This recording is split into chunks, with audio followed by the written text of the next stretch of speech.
जय श्री कृष्ण। बोलती कलु मंद कर्म किबा बोलिबे कृष्ण राम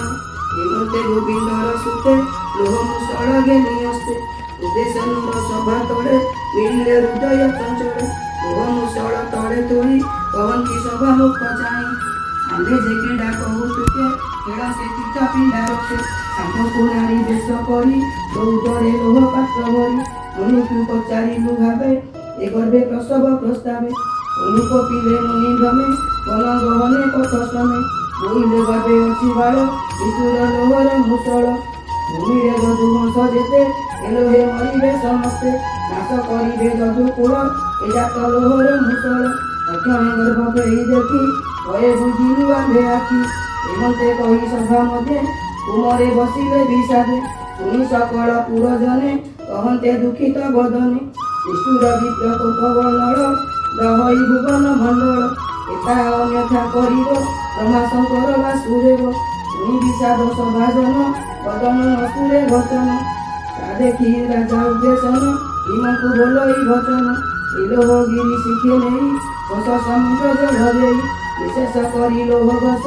हेमंते नर हरि शेष तक्षणे राजा आज्ञा पाई मुसळ घेनी बेगे जाई पर्वत समुद्र जले लोह घसिले रुज बले घसंते लोह चूर्ण होई पड़ई समुद्र जाई अनेक दिन घसी रोसे अल्प रहे अवशेषे अंगुली छिड़े घर सेण निष्ठुर निशेष करण नपारी पकाइले जले घोर गभीर मीन मेले लोह पड़ते घोरे पानी आहार पाए ताहा मणि मीन गिरिला अति बेगे से मीन मत्स्य गण संगे तरंते समुद्र कूले जाले पड़िला भाग काले जीवर नेई मीन एका धरा सबरे देखा देखा मीन काटते तार घरे लोह देखिला ताहु डरे कर्कट पिंगल प्रचंड जलई जने मारतंड देखी सबर तोष होई आरत कला ताहा नेई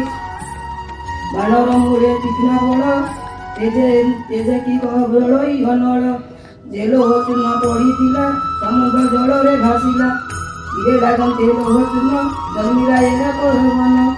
तीक्ष्ण श्री सरसे स्वभावे जन जादवे ना सजीवे एकाल रूपी भगवान जानई सकल विधान एलोई माया मोहे कंकटे से प्रभु डरे जम चापे कुलवासी हेतु करी अवनि भारा एड़े तरी निज भुवने अवधाने निर्लपे प्रभु भगवाने बोलई दीप जगन्नाथ से एकादश भागवत जानवी तीरे राजा आगे सुख कहती ब्रह्म भागे संसार कारण ए बाणी सुजने तर यह शुणी इति श्री महाभागवते महापुराणे परमहंस्य संहितायां वैशिष्टासिके दशम स्कन्धे तीर्थशाकोत्तरं नाम प्रथम अध्याय। जय श्री कृष्ण।